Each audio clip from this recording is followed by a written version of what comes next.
Até agora muitas pessoas ficam se perguntando o porquê da contratação do Everaldo, né? Mesmo que a gente saiba o porquê que o Everaldo ele foi contratado.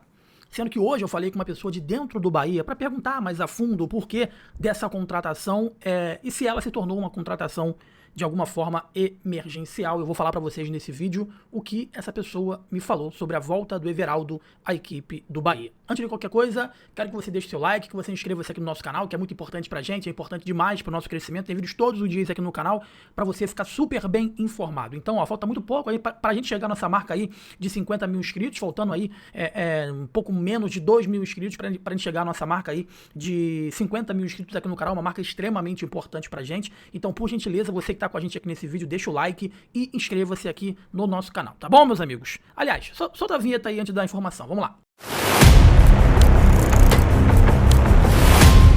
Vamos lá, meus amigos, antes de qualquer coisa, cabe a gente falar aqui, né, que o Bahia já é o líder do campeonato, tá? Garantiu a liderança já nessa primeira fase do Baianão após o tropeço aí do Jequié. O Bahia vai jogar as 3 últimas partidas da primeira fase no Campeonato Baiano pra cumprir tabela, cara. As 3 últimas partidas. A começar aí pelo duelo das 16 horas, né, de Brasília desse domingo, no Adalto Moraes contra a Juazeirense pela 7ª rodada.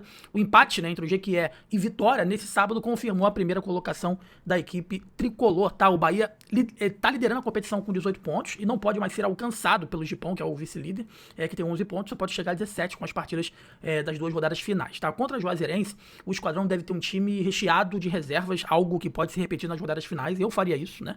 Provavelmente o Del deve pro jogo, o Del tá expulso, né? Não vai poder jogar a próxima rodada do Campeonato Brasileiro, e deve ser o atacante desse jogo contra a equipe da Juazeirense, né?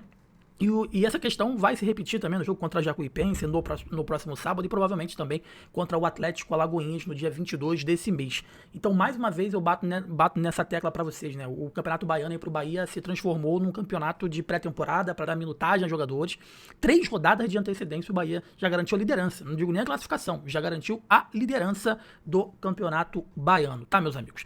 O que deu o assunto, né, desse final de semana para a torcida tricolor foi a volta do Everaldo, tá, meus amigos? A volta aí do Everaldo, eu vi muitos colegas perdendo a linha completamente em relação, até mesmo de forma antiética, antiprofissional, desnecessária, enfim, desrespeitosa com o jogador Everaldo, que sempre foi muito respeitoso com a torcida do Bahia, cabe a gente ressaltar isso. A família dele é uma família que sempre respeitou o Bahia, torceu pelo Bahia, enfim, e deu pra ver no vídeo de volta dele que ficaram extremamente felizes, né, com o retorno dele ao Bahia, onde que ele pode, de alguma forma, tentar voltar a jogar um bom futebol. E cabendo até mesmo, em alguns momentos, ação judicial de reparação de danos, porque teve gente que passou completamente do ponto em relação a emitir opinião, porque existe, a gente como jornalista, a gente emite opinião. E a minha opinião é que não era, eu não concordo com a volta do Everaldo aí pro Bahia. Agora, essa é a minha opinião, e eu tenho que saber emitir essa minha opinião de forma respeitosa, informativa e ponto, né? E quem não concordar com a minha opinião, beleza, e vida que segue. Agora, não posso ser desrespeitoso, né? Às vezes desonesto e desrespeitoso. E muitos colegas foram desrespeitosos em relação a esse retorno aí do Everaldo aí pro Bahia, tá?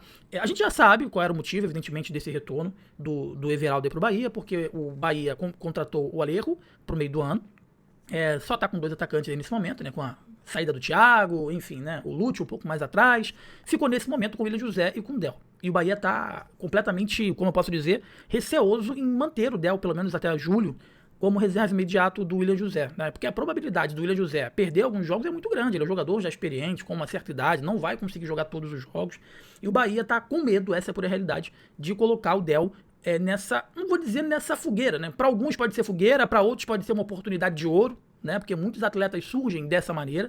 O Palmeiras não tem medo de colocar os seus jogadores para poder jogar. O Palmeiras não tem medo de colocar os meninos para poder jogar. E com isso, nos últimos anos, é o time que mais revela bons jogadores para o futebol brasileiro, tá? E aí hoje eu conversei com uma fonte de dentro do Bahia, né? No qual eu conheço há muito tempo.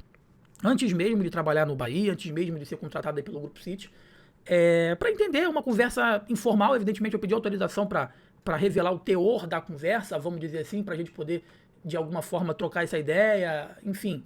E ele falou, cara, não tinha outra alternativa, né? Não tinha outra alternativa a não ser essa contratação que chega praticamente de graça pro Bahia, né? Porque a alternativa que o Bahia teria agora nesse momento pro ataque seria o William José, e na ausência dele seria o Del, né? Sendo que o Del é uma grande revelação E não pode ser jogada essa responsabilidade nele, de ser esse substituto eventual, porque a gente corre um sério risco de até mesmo queimar o jogador em pular algumas etapas, né?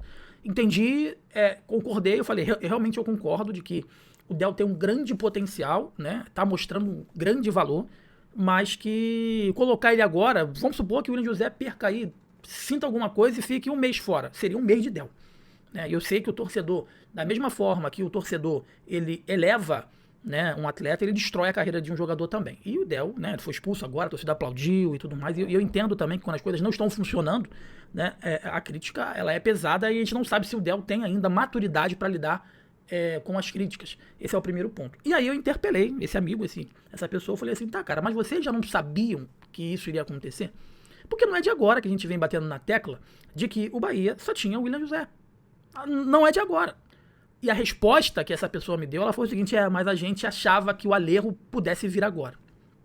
E eu falei, pô, cara, mas um clube do tamanho do Bahia não pode se planejar, né, no achismo, tem que se planejar com certezas. Certo?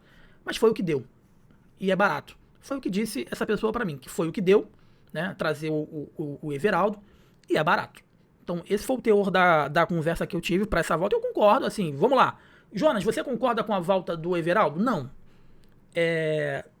Foi uma oportunidade? Foi. Tu acha que ele vai ser o cara que vai mudar ofensivamente o Bahia de patamar? Não. Mas era o que deu. Era o que deu. O dinheiro foi gasto na contratação do Alejo Velis. Agora, pra mim, o grande erro foi do planejamento. Porque foi o que eu disse na conversa, foi o que eu falei, todo mundo sabia, todo mundo já tinha conhecimento de que o Bahia iria jogar uma pré-Libertadores e, consequentemente, iria disputar algo grandioso logo já no início do ano, né? E que precisava de um substituto eventual para o William José, até mesmo coisas que a gente vem falando constantemente. O Bahia precisa de um substituto eventual para o Everton Ribeiro, não só para o William José. Quem é o cara que vai substituir o Everton Ribeiro nesse Bahia? E aí, quando o Everton Ribeiro vai acontecer de ficar fora, de se machucar, de ser suspenso, quem vai ser o cara que vai jogar? Aí vai ter que improvisar. Sanabria, Eric Pulga, o Kik, né? Que parece que tem valências para fazer essa função. Mas é uma posição que a gente sabe que não tem um substituto eventual. E assim como a gente já sabia que não tinha também um substituto eventual para o próprio William José. Agora, cabe a gente concordar ou discordar, informar, como jornalista que a gente é, de forma respeitosa, respeitando o atleta, respeitando a família do atleta, e agora não tem como mais voltar atrás. Agora é torcer para que ele dê certo e faça muitos gols e possa efetivamente ser esse jogador importante que o Bahia espera. Né? Esse empréstimo vai deixar de acontecer? Não, inclusive ele já pode ir pro jogo já nesse domingo. Tá? Agora tem muita gente passando do ponto, hein? Tem muita gente passando do ponto. Eu espero até isso de pessoas imaturas, eu espero até isso de pessoas que estão começando, querendo visibilidade, querendo notoriedade, mas de jornalista experiente, isso aí pra mim não existe. Não existe. Então, assim, vamos torcer que dê certo. Ele volta aí pro Bahia pra poder ajudar o Bahia. Ele é um cara que vai vestir a camisa do Bahia.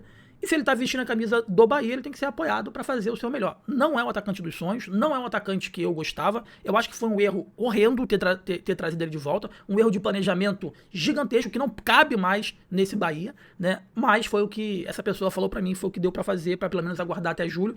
E agora é torcer que dê certo e que o Bahia possa estar vivo em todas as competições em julho, que é uma grande questão. O Bahia trabalhou com julho, sendo que as competições já começaram. E a Libertadores vai começar agora também. Julho, se o Bahia não passar para as oitavas ou para a fase de grupos, o Alejo Velis pode nem estrear em uma Libertadores com a camisa tricolor.